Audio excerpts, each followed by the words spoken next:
Long before the pyramids, Egypt began with a river in a drying desert. As the green Sahara faded, people gathered by the Nile's reliable flood. Its black silt fed grain, and they named the land Kemet, the Black Land. The Narmer palette shows a king striking down enemies under the falcon Horus. Many read it as the moment two lands became one kingdom.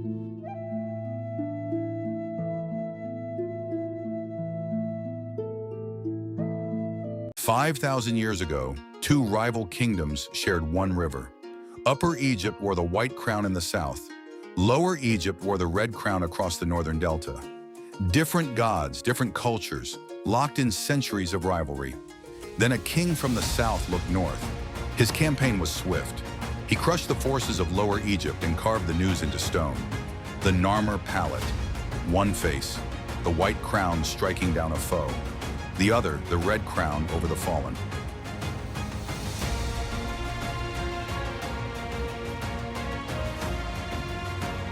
Two kingdoms, one Nile, and the king who fused them into history. Around 3100 BC, Upper Egypt in the south and Lower Egypt in the north stood divided. Then came Narmer, also called Menes, who joined them into a single nation. I take the white crown of the south and the red crown of the north. From two lands I make one.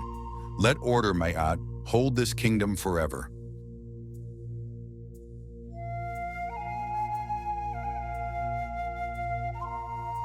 "4 thousand years ago, Egypt raised mountains of stone that still defy us.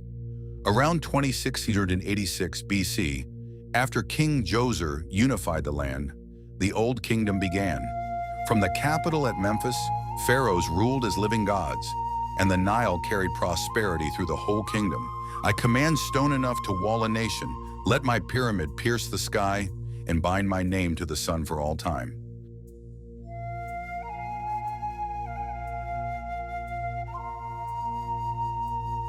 Around 2670 BCE, one pharaoh refused to be buried in mud. Djoser of the Third Dynasty wanted a tomb of stone, reaching toward the gods. He turned to one extraordinary man. Brick crumbles back to the river. I will cut limestone, stack it 6 times higher, and build a stairway no flood can erase.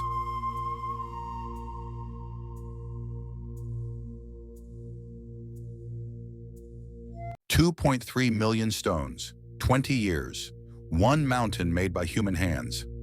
Around 25 and 80 BC, Pharaoh Khufu commands a monument greater than anything before it. His grandfather's earlier pyramids taught the angles. Now Egypt reaches for the impossible.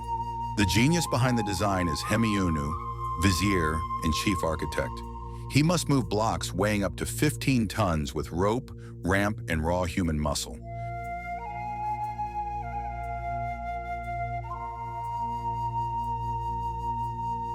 A living god's power crumbles like sandstone in the desert wind.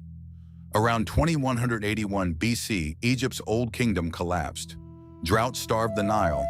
Treasuries ran dry. Pharaoh Pepi II died after 94 years, leaving no one strong enough to hold the throne. Egypt shattered into rivals. Kings at Heracleopolis ruled the north. Theban governors crowned themselves in the south. Local warlords carved out tiny kingdoms in between.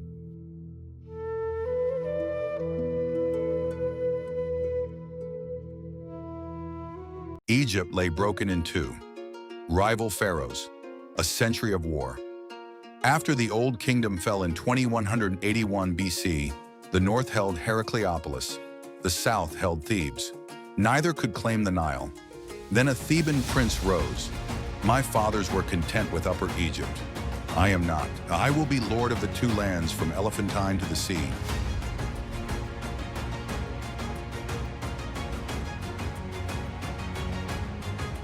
Egypt lay shattered by civil war. Then one family from Thebes changed everything. Around 2055 BC, Mentuhotep II conquered his rivals and reunited the land under one crown. This was the Middle Kingdom, Egypt's second golden age, a renaissance of art, learning, and power. The 12th dynasty raised it higher. Senusret III marched deep into Nubia, building great fortresses along the Nile and pouring its wealth back into Egypt.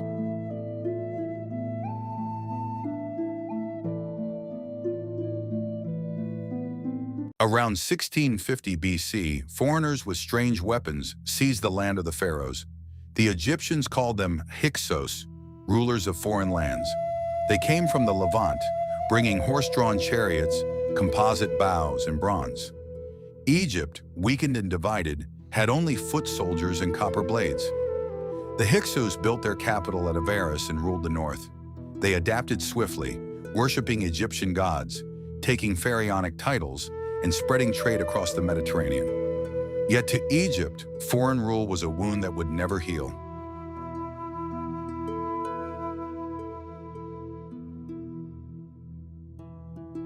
In a world ruled by men, one woman claimed the throne of Egypt. When Thutmose II died, his stepson was too young to rule. Hatshepsut governed as regent, then did the unthinkable. She crowned herself pharaoh, taking the full regalia reserved for kings. Amun-Ra is my father. He named me to wear the double crown of the two lands.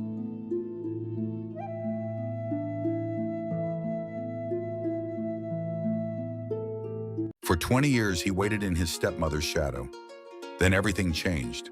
When Hatshepsut died, Thutmose III seized sole rule of Egypt. He had been preparing for conquest. He rebuilt the army into a professional force, with siege engines, scouts, and ruthless logistics. My advisors begged me to take the safe road. I led my army through the narrow Aruna Pass instead. We came out behind the enemy at dawn.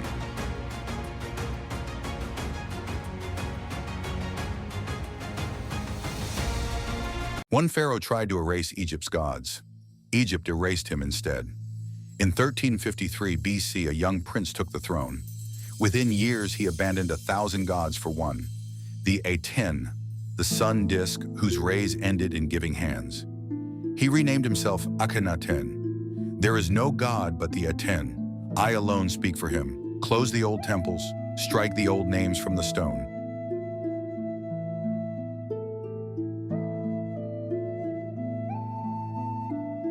A 9-year-old inherits a kingdom torn apart by religious revolution.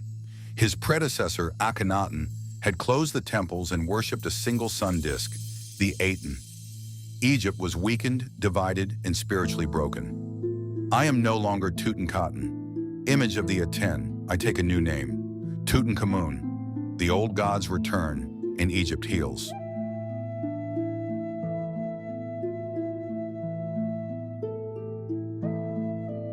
One pharaoh ruled so long that his subjects had known no other king.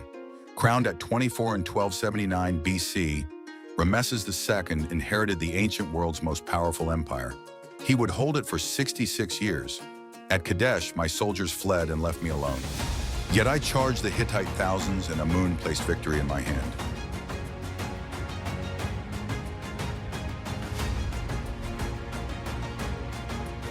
Around 1200 BC, warriors from the sea descend on the ancient world. They were no single tribe, but an alliance. Peliset, Cheker, Shekelesh, Dinyan, entire peoples on the move, bringing families and possessions in their fleets. In 1208 BC, they struck the Nile Delta.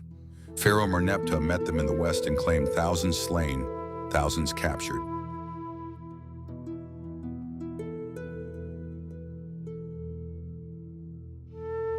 Around 1070 BCE, Egypt shattered like a broken mirror. The new kingdom was gone. Competing rulers carved Egypt into pieces.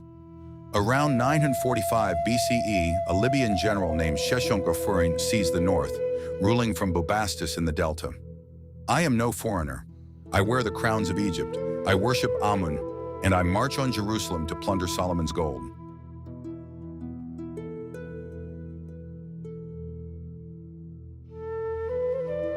Egypt was old, proud, and running out of time. In 664 BC, Pharaoh Psamtik there reunited the land using Greek mercenaries. The Saite Renaissance revived Old Kingdom art, temples, and ancient writing. Then in 525 BC, the Persian king Cambyses crushed Pharaoh Psamtik III at Pelusium and claimed the double crown for himself.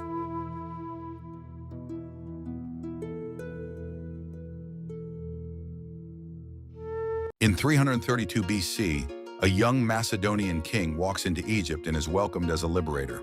At the Oracle of Siwa, priests proclaim Alexander the son of Amun-Ra, legitimizing his rule. On this coast I will found a city to bridge Greece and Egypt.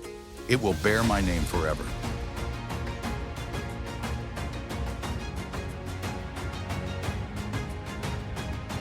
She was the last pharaoh of Egypt, and she gambled everything on Rome. Born in 69 BC into a Macedonian Greek dynasty, Cleopatra VII spoke 9 languages and was the first Ptolemaic ruler to learn Egyptian. But Egypt was crumbling, indebted to Rome. Rome will not crush Egypt. Rome will protect it. I will bind their greatest men to my throne, and my children will inherit 2 worlds.